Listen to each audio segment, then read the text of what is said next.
오케이. 마태복음 5장. 오늘 마태복음 5장 보도록 하겠습니다.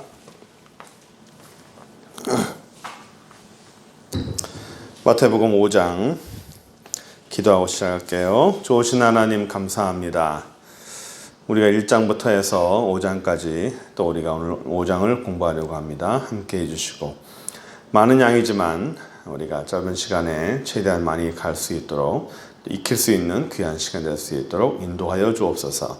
예수 그리스도의 이름으로 기도합니다. 아멘.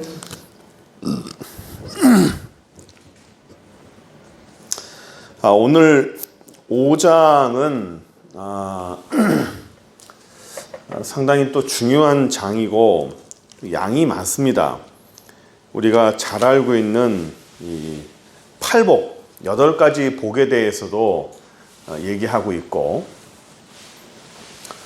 이 8가지 복만 해도 한 가지씩 해도 보통 한 주 설교를 우리가 하지 않습니까? 근데 이걸 뭐 8가지 전체를 한 번에 끝내는 것도 아니고 다른 장까지, 다른 부위까지도 우리가 다 해야 되기 때문에 우리가 최대한 뭐 전부 너무 깊게 들어갈 수는 없고 우리가 할 수 있는 만큼만 해보도록 하겠습니다. 요한복음 5장 1절을 먼저 보시면 예수께서 무리를 보시고 산에 올라가 앉으시니 제자들이 나왔다 되어 있죠. 이 산은 우리가 말하는 산이 아니라 이제 그 팔복을 말할 때에 갈릴리 주변에 있는 그 주변의 것을 말씀하십니다. 언덕을 말하죠. 제자들이 나왔고 예수님이 이런 말씀하셨어요. 입을 열어 가르치시되 심령이 가난한 자는 복이 있다. 천국이 저희들 것이다 라고 말하는 겁니다. 성경에서 우리가 오늘 안내도 했지만 그 부자와 가난한 자를 구분하는 거, 부자가 천국에 들어가지 못한다, 천국에 들어가기 힘들다라는 것은 돈이 많은 사람이 천국에 못 간다는 뜻이 아니라고 그랬어요. 돈이 많은 사람이 천국에 들어가지 못한다는 것이 아니라 돈에 집착을 하고 나눌 줄 모르고 하나님과 돈을 둘 다 섬기지 못한다 했잖아요. 하나님만큼이나 돈을 섬기는 사람을 말하는 거예요. 그래서 그것이 꼭 돈이 많은 사람이 부자가 아니라고 그랬어요. 우리는 흔히 생각하면 부자 하면 돈이 많은 사람이라 생각하겠지만 돈에 집착을 하고 돈이 전부라고 생각하는 사람은 부자라 말하는 거예요. 돈에 집착하는 거, 나눌 줄 모르고 혼자만 가지려고 하는 거. 그것이 꼭 돈이 많다는 사람은 아닙니다. 돈이 없는 사람도 돈에 대해서 더 많이 집착을 하는 거예요. 그럼 성경에서 말하는 가난이 뭐냐? 개념도 달라요.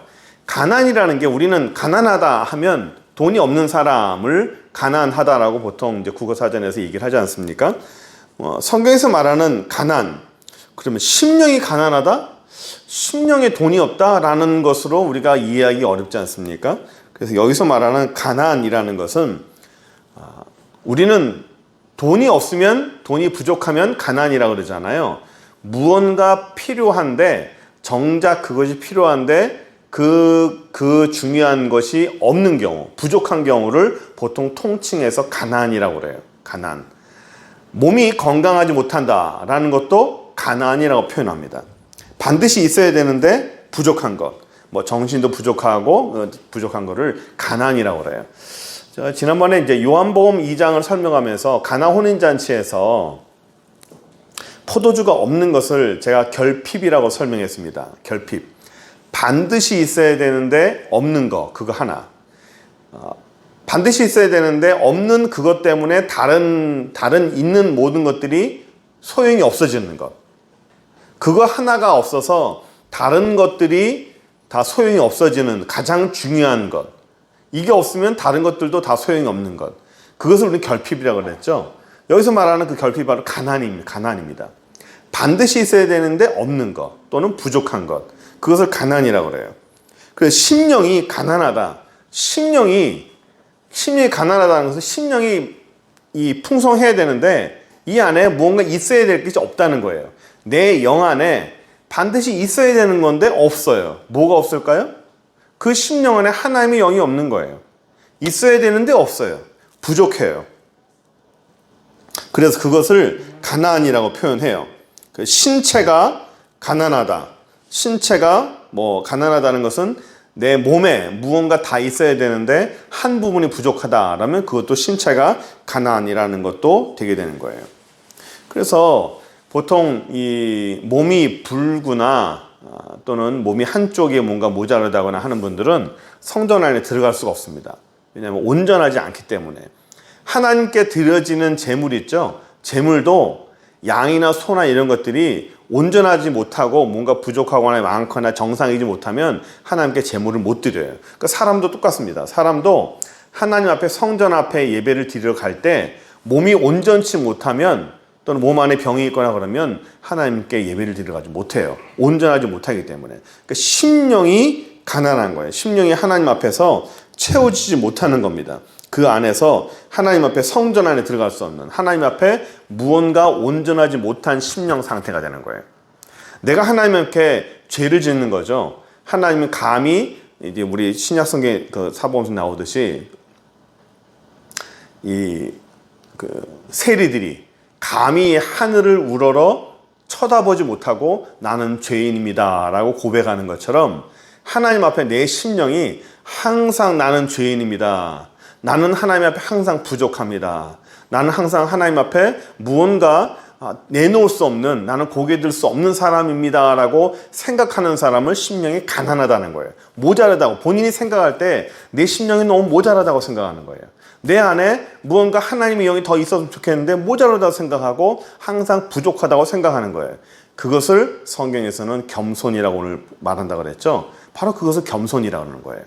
내가 난 다 채워줬다고 생각하는 사람은 교만하는 것이고, 나는 항상 부족하다, 나는 항상 너무 부족하고 하나님 앞에서 나는 여전히 모자란 사람이다. 그래서 항상 부족분에 대해서 하나님께 간구하는 거죠. 나는 부족합니다. 나는 은혜가 부족합니다. 나는 말씀이 부족합니다. 나는 하나님의 손길이 부족합니다라고 간절히 하나님께 간구하고 내 부족함을 채워달라고 애쓰는 사람이 바로 가난한 사람이에요. 그래서 심령이 가난해야 항상 마음으로서 하나님 앞에 그 은혜를 간구하게 되는 거예요. 이게 바로 겸손이라는 거예요. 하나님 앞에. 그래서 복이 있나니 천국이 그들 것이다. 항상 하나님 앞에 이 천국을 바라보고 천국에 대한 또 하나님의 은혜에 대해서 간절한 마음을 갖는 것을 말하는 거죠. 그 4절 볼게요.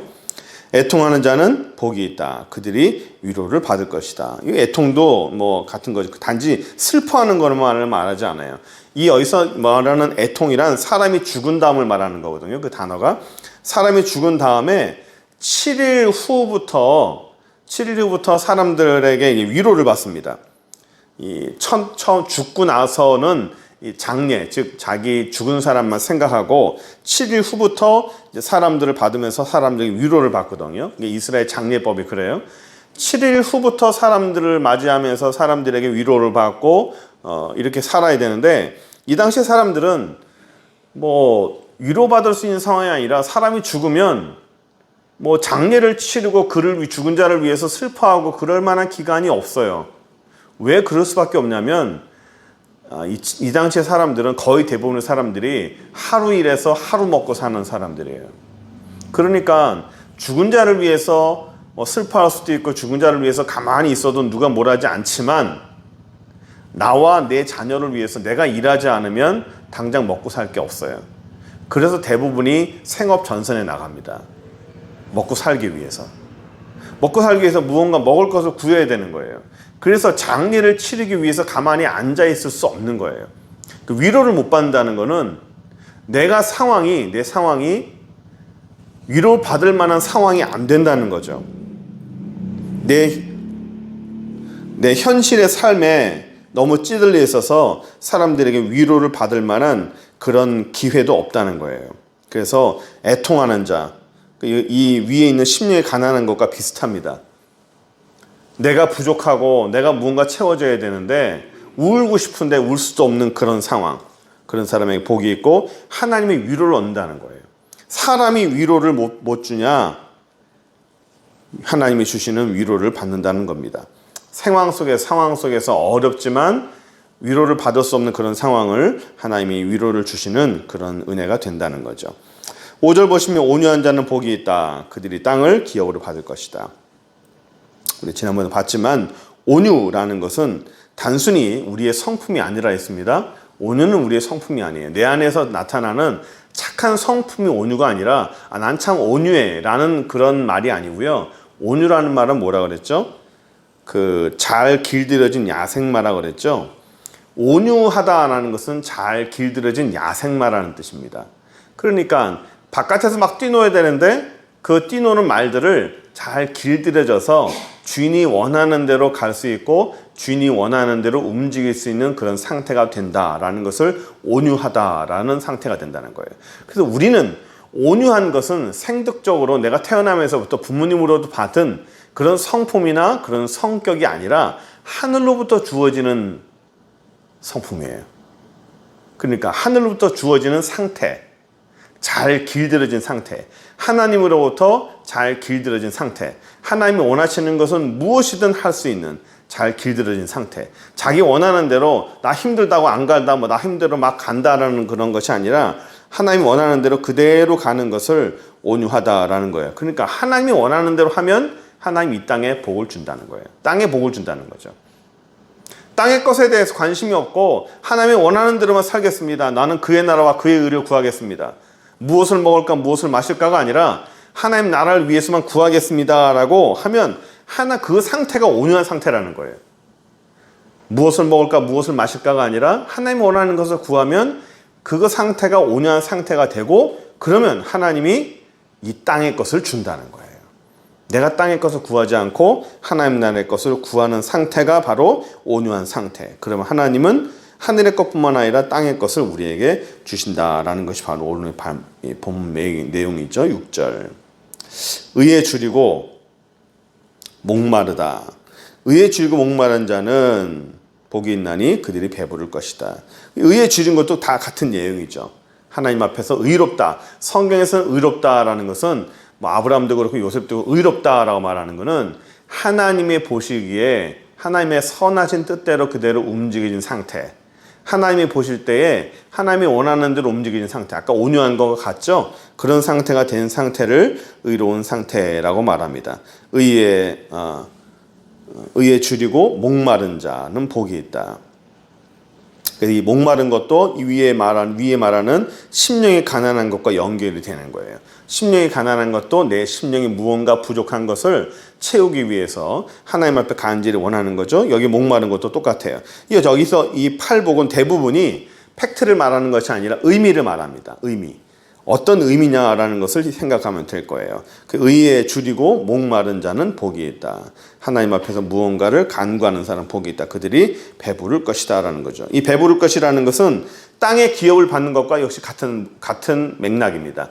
하나님 나라에 그의 나라와 그의 의를 구하면 이 땅의 것을 무엇을 먹을까 무엇을 마실까에 대한 것을 하나님이 주신다는 거죠. 성경에 뭐라고 되어 있죠? 그의 나라와 그의 의를 구하라. 그리하면 이 모든 것을 너에게 주신다 했죠. 이 모든 것이 뭐냐면 내가 먼저 구했던 무엇을 먹을까 무엇을 마실까에 대한 거예요. 그것을 아예 전혀 구하라는 말이 아니라 먼저 구하라고 그랬죠. 먼저 그의 나라와 그의 의를 구하라고 했어요. 그러면 이 모든 것은 너에게 주시리라. 같은 얘기죠. 온유한 자 하나님의 나라에 대해서 그의 나라와 그의 의를 구하면 그의 의를 구하는 것이 온유한 상태라고 그랬어요. 그의 나라와 그의 의를 구하는 것이 온유한 상태. 그 상태가 되면 내가 구하지 않았던 또는 내가 앞에 나중에 구했던 이 땅의 것을 우리에게 주신다는 내용이 같은 거죠. 그래서 이게 말하는 의에 줄이고 목마른 자는 그들이 배부를 것이다 라는 것도 같은 거예요. 배부르다는 거예요. 하나님 나라와 하나님의 의를 위해서 그들을 구하고 하나님 앞에 인정받으면 이 땅의 것을 우리에게 주시면서 내가 배부를 것이다 라는 것을 말하는 거예요. 7절 긍휼히 여기는 자는 복이 있다. 그들이 긍휼히 여김을 받을 것이다.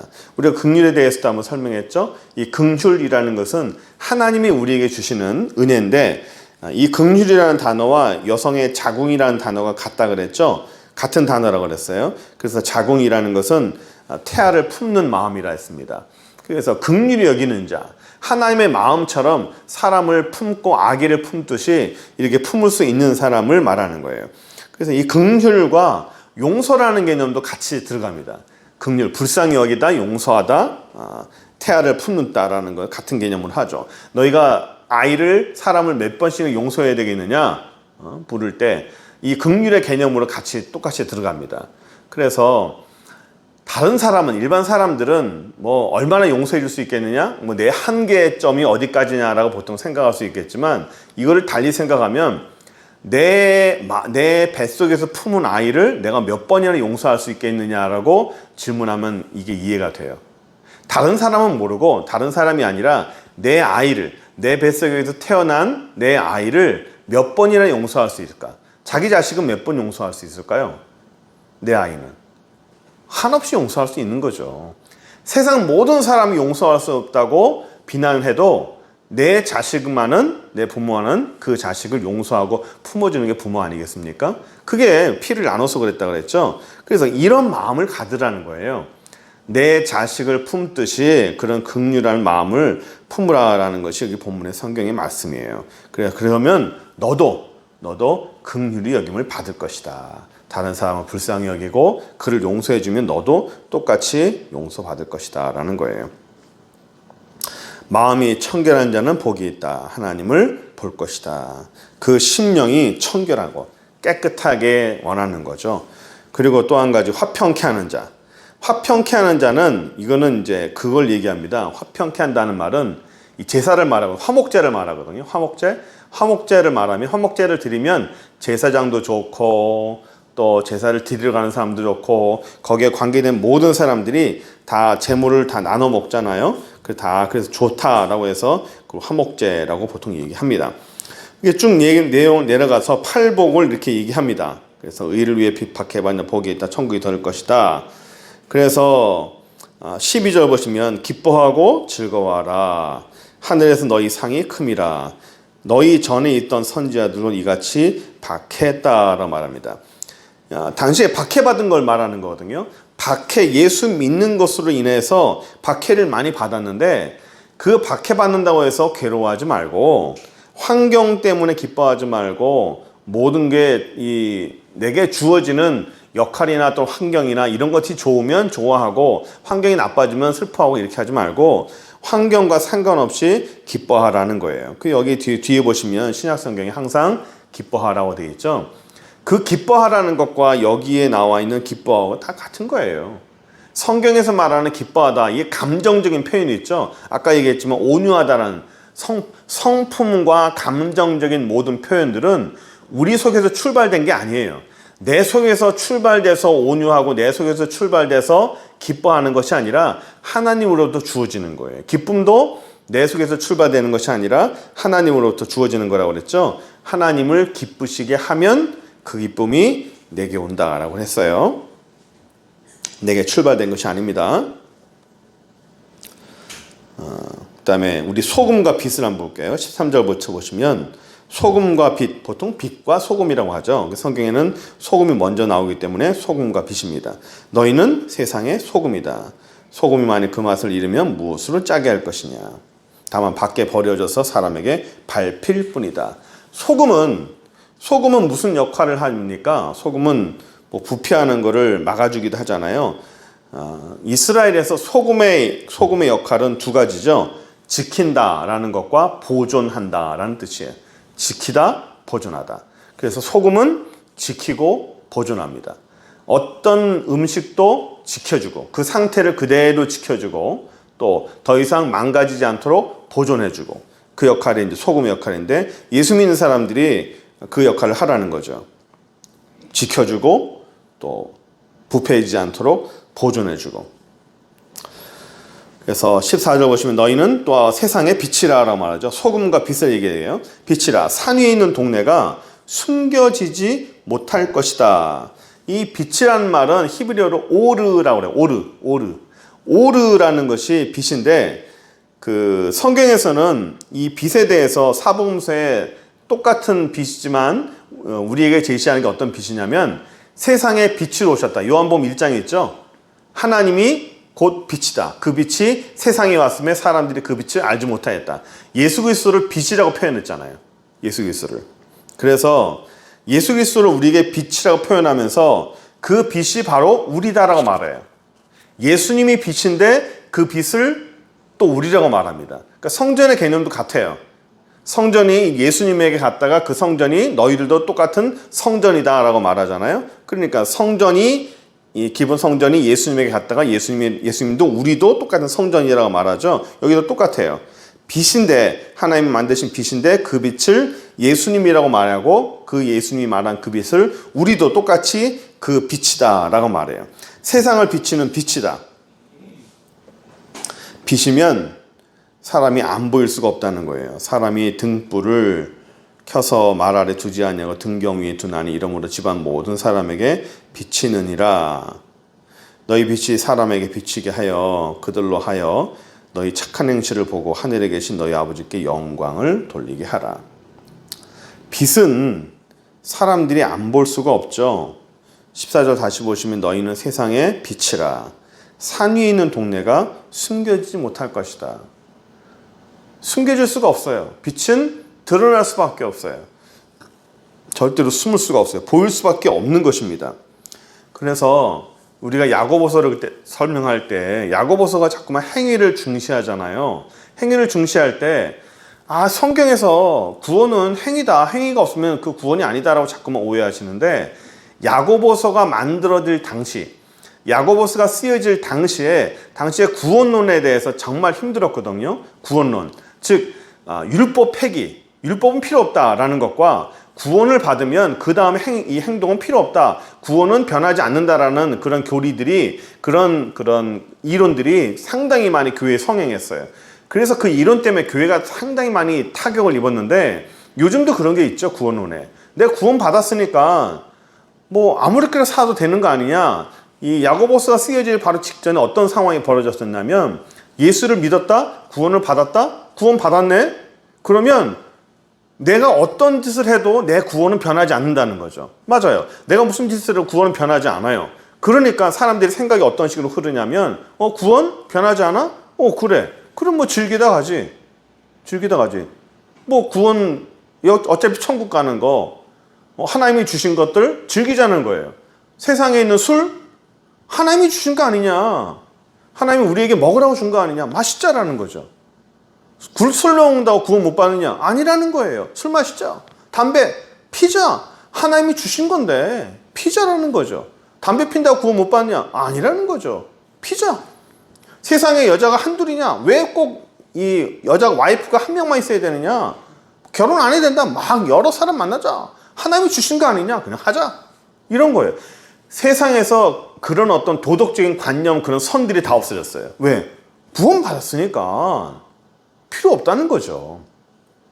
율법, 행위 필요 없다는 거죠. 탈율법적인 일들이 벌어지기 시작했어요. 그러다 보니까 교회가요, 순식간에 무너지기 시작하는 거예요. 야고보서에서 말하는 내용은 뭐냐면, 뭘 말하려고 그러냐면, 너희가 믿음이 있느냐? 구원받았다고 생각하느냐? 구원을 받고 믿음이 있으면 나타나는 행동이 믿음의 행동이 안 나타날 수가 없다. 예수 믿는 사람이라면 거기에 따르는 반드시 거기에 열매가 나타날 수밖에 없고 거기에 행동이 나타날 수밖에 없다. 행동이 나타나지 않고 믿음이 있다고 하면서 그 믿음에 있는 행동과 어떤 열매를 보이지 않으면 그 사람은 믿음이 없는 거라는 거예요. 야고보서는 출발부터 뭘 얘기하냐면 믿음이 있다고 생각하는 당신들 아니다. 믿음 없다. 라고 시작합니다. 믿음이 있다고 착각하느냐? 아니다. 믿음이 없다는 거예요. 그래서 야고보서를 보고 사람들이 정말 오해하는데 야고보서가 출발이 그래요. 출발이. 정말 많은 사람들이 그것 때문에 교회가 정말 교회사적으로 보면 타격을 정말 많이 받아요. 교회가. 구원 받았으니까 뭐 살자라는 거예요. 그냥. 뭐 어때요? 즐기자는 거죠. 이 세상 하나님이 우리에게 즐거움을 줬는데 뭐 하려고 고행을 하냐는 거죠. 즐기다 가자예요. 막 놀면서 즐기다 가자. 그러다가 뭐 천국 가면 되는데 뭐 굳이 뭐라고 힘들게 살면서 천국 갈 이유가 뭐 있냐? 편하게 살자는 거죠. 요즘도 그런 이단들이 있죠. 그래서 야고보서가 등장을 해요.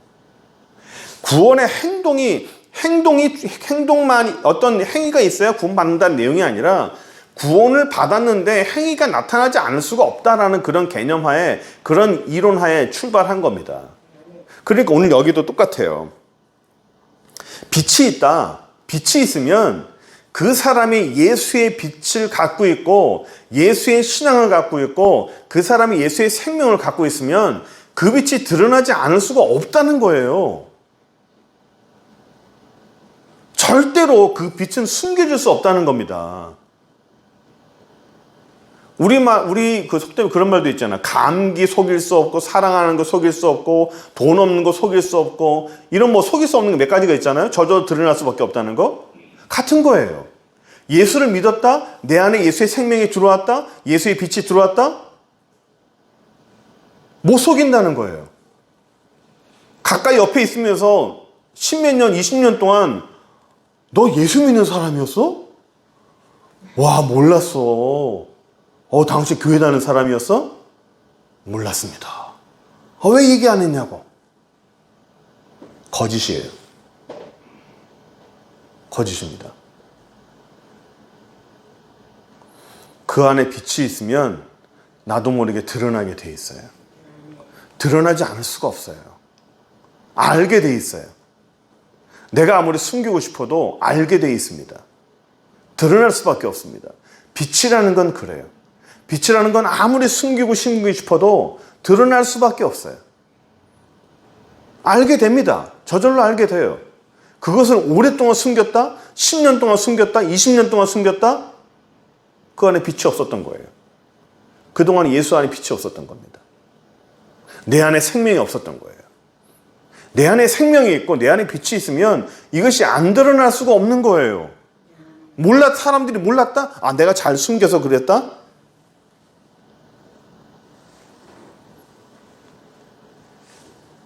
문제가 있는 거죠. 자, 그런 거예요. 그래서 17절부터 15절, 16절까지는 그 빛에 대한 복에 대한 거 얘기하고 있고요. 17절 잠깐 볼게요. 내가 예수나 선지자나 율법이나 폐하러 온 줄로 생각하지 말라. 폐하러 온 것이 아니요 완전하게 하려 함이라. 진실로 너에게 이르노니 천지가 없어지기 전에 율법의 1.1획도 결코 없어지지 아니하고 다 이루리라. 그러므로 누구든지 이 계명 중에 지극히 작은 것 하나라도 버리고 또 그같이 사람을 가르치는 자는 천국에서 지극히 작다 일컬음을 받을 것이요 누구든지 이를 행하여 가르치는 자는 천국에서 크다 일컬음을 받으리라. 내가 너희에게 이르노니 너희가 의가 서기관과 바리새인보다 낫지 못하면 결코 천국에 들어가지 못할 것이다. 율법에 대한 폐한 걸 얘기하죠. 예수 그리스도를 믿고 그 안에 믿음이 있다고 생각하면 나타나지 않을 수 없다고 그 전에 바로 말하고 있잖아요. 지극히 작은 거라도 폐할 수 없다라는 거죠. 20절 보세요. 내가 너희에게 이르노니 너희의 의가 서기관과 바리새인보다 더 낫지 못하면 결코 천국에 들어가지 못할 것이다. 하나님 나라를 말합니다. 자, 노하지 말라고 봅시다. 이 노하지 말라 이 21절부터 뒤에 나와 있는 32절까지는 내용은 화내지 마라, 싸우지 말라, 그 다음에 뒤에 27절부터 보시면 간음하지 말라, 또 이혼에 대한 얘기를 쭉 나오거든요. 이게 내용은 여러 가지 내용이에요. 싸우지 말아라, 원망하지 말고 화목해라, 또 간음하지 말고 이혼에 대한 거 쭉 얘기하지만 중요한 건 하나예요. 하나님의 법과 세상 법과 다르다는 거예요. 하나님의 법은 여기서 말하는 중요한 것은 이거예요. 그 22절 볼게요. 나는 너희에게 이르노니 형제에게 노하는 자마다 심판을 받게 되고 형제에 대하여 나가라 하는 자는 공회에 잡혀 들어가게 되고 미련한 놈이라 하는 자는 지옥불에 들어가게 될 것이다. 여기에 중요한 게 있어요. 다른 성경에는 이게 살인한 것과 같다라고 말하기도 하지만 형제에 대해서 노했다, 화냈다라는 거죠. 화내면 심판을 받게 된다. 형제에 대해서 나가라, 욕하는 거 말하는 거예요. 하는 자는 공회에 잡혀 들어가게 되고 미련한 놈이라 하는 자는 지옥 부르게 될 것이다. 그냥 욕했어요. 사람들이 욕을 했어요. 욕을 했는데 지옥에 간다는 거예요. 단지 욕 한마디 했다고 지옥 간다는 거예요. 너무하잖아요. 그렇죠? 어떻게 욕을 했다고 지옥 갑니까? 근데 성경에서는 욕했다고 지옥 가는 거예요. 이게 뭘 말하냐면요. 욕을 했기 때문에 지옥 간다는 내용이 아니에요. 세상의 법은 상한선입니다. 상한선. 세상의 법, 상한선. 그 선만 안 넘으면 돼요. 그 선만. 사람을 때렸다? 때리면 폭행죄죠. 때리면 폭행죄예요. 그 선을 넘으면 죄가 됩니다. 그런데 폭행을 하려고 주먹을 쥐어서 그 사람 앞에 갔다가 딱 그 사람 얼굴 앞에서 멈췄어요. 그러면 폭행죄가 안 됩니다. 행동은 취했지만 막 이렇게 막 하려고 행동을 취했지만 때리지 않으면 폭행죄가 아니에요. 살인도 살인하려고 살인을 했어요? 하면 선을 넘은 거죠. 근데 살인하려고 계획은 세웠는데 안 죽였어요. 찌르려고 하다가 그냥 안 죽였어요. 그럼 살인죄가 아닙니다.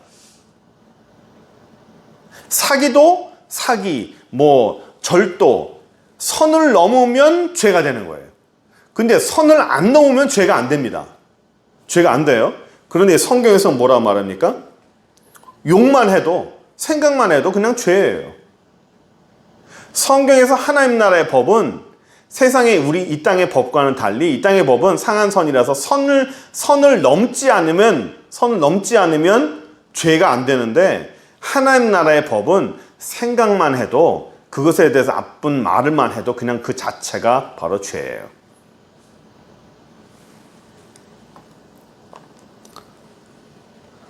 욕 한마디 했다고 지옥불에 간다? 욕을 했기 때문에 지옥불에 가는 것이 아니라 그 사람에 대해서 생각만 하고 말만 해도 그 자체가 죄라는 거예요. 생각만 해도. 하나님 나라의 법은 하한선이에요.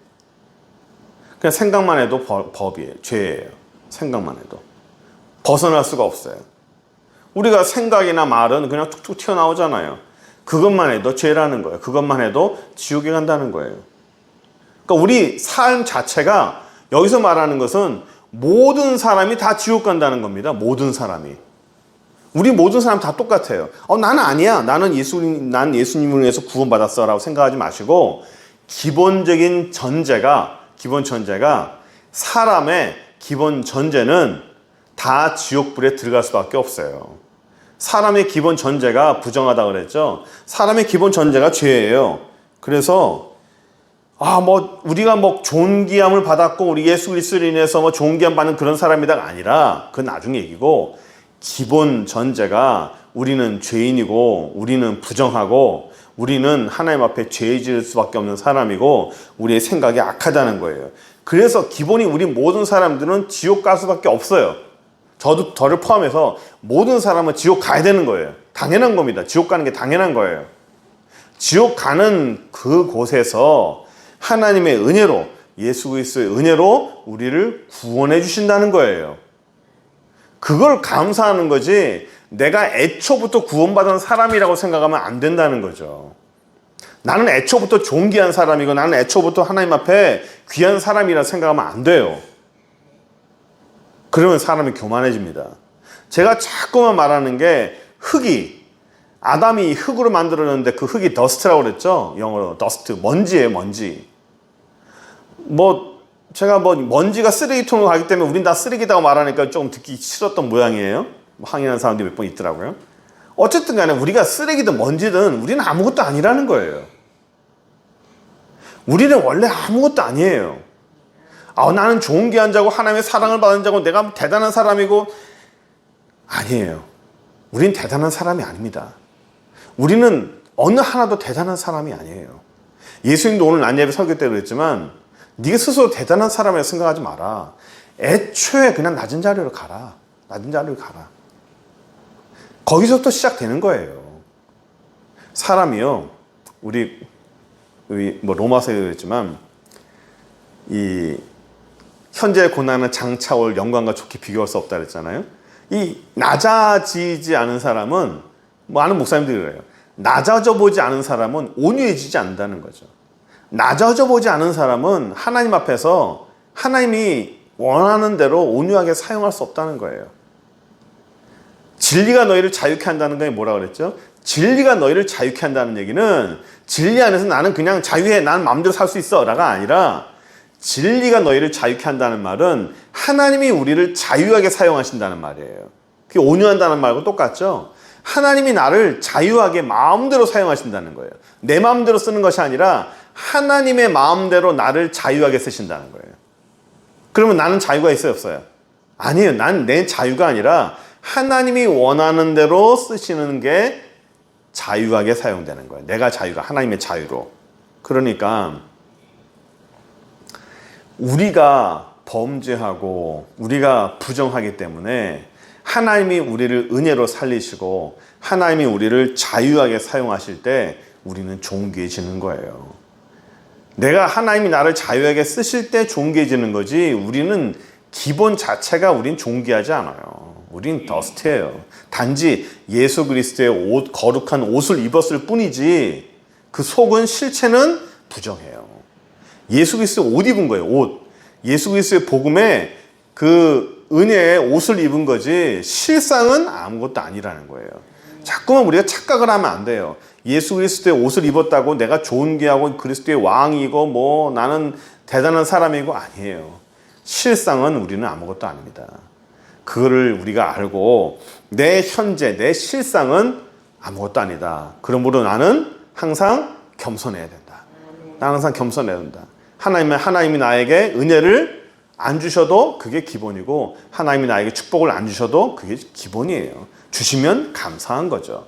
그런 생각하에 우리가 성경을 보고 이해하고 넘어가야 항상 겸손하게 살 수 있어요. 그래서 우리가 오늘 여기까지만 하고 나머지는 다음 주에 하려고 합니다. 너무 길어서. 우리가 이 부분을 통해서 우리가 생각하면서 하나님 나라를 위해서 우리가 좀 더 노력을 하고 애쓰고 봤으면 좋겠어요. 그냥 뒤에 보시면 그냥 볼까요? 33절. 맹세하지 말라는 것도 같아요. 이 땅에서 하나님 앞에 헛맹세를 하지 말라는 거죠. 서원도 함부로 하지 말라는 거예요. 그리고 38절부터 보시면 눈은 눈으로 입은 입으로 대르지 말라는 거죠. 그리고 오른뺨을 치거든 왼편도 둘러대라. 그래서 속옷을 가지고자 하는 데는 겉옷까지도 가져가게 해라. 다 그냥 주라는 거예요. 속옷까지 전부 다. 너희 억지로 오리를 데려가게 하거든 심리를 동행하고 구하는 자에게 주고 네게 꾸고자 하는 자를 하라라는 거죠. 내용이 되게 긴데 더 많이 설명할 수 있는데 너무 길어질 것 같은데, 원수를 사랑하라. 원수도 똑같아요. 용서하고 이해하는 것뿐만 아니라 사랑하라는 거죠. 축복하라는 거죠. 그냥 그를 그냥 내가 그 위에 있는 마음으로 용서하고 내려서 이렇게 이해해 주는 것이 아니라 그냥 내가 그를 축복하고 사랑하라는 거예요. 이게 더 어려운 거죠. 그래서 그거를 할 때 진짜 예수 믿는 사람이 되는 거예요. 예수 믿는 게 그냥 교회 와서 신앙생활 하는 게 예수 믿는 것이 아니라 원수를 사랑할 줄 알고 그를 축복하는 게 정말 어렵죠. 그 고비를 넘는 사람이 그게 진짜 예수 믿는 사람이에요. 그래서 하나님 앞에서 내가 정말 미워하는 사람도 내가 그를 위해 축복할 수 있고 그를 위해 기도할 수 있는 그런 사람이 우리가 되고, 그래서 이 마지막 절처럼 하늘에 계신 너희 아버지의 온전하심과 같이 너희도 온전하라. 우리도 주님 앞에서 온전해지는 그런 사람 되기 바랍니다. 기도합시다. 전능하신 하나님 감사합니다. 주님 안에서 우리가 심령이 온전해지고 말씀이 온전해지고 우리 주님을 따라서 배울 수 있고 주님을 닮을 수 있는 귀한 영혼이 될 수 있도록 주여 축복하여 주옵소서. 여호와를 알게 하시고 주님을 알게 하시고 예수님을 따라서 주님을 잘 닮아갈 수 있는 귀한 영혼 될 수 있도록 인도하여 주옵소서. 예수 그리스도의 이름으로 기도합니다. 아멘.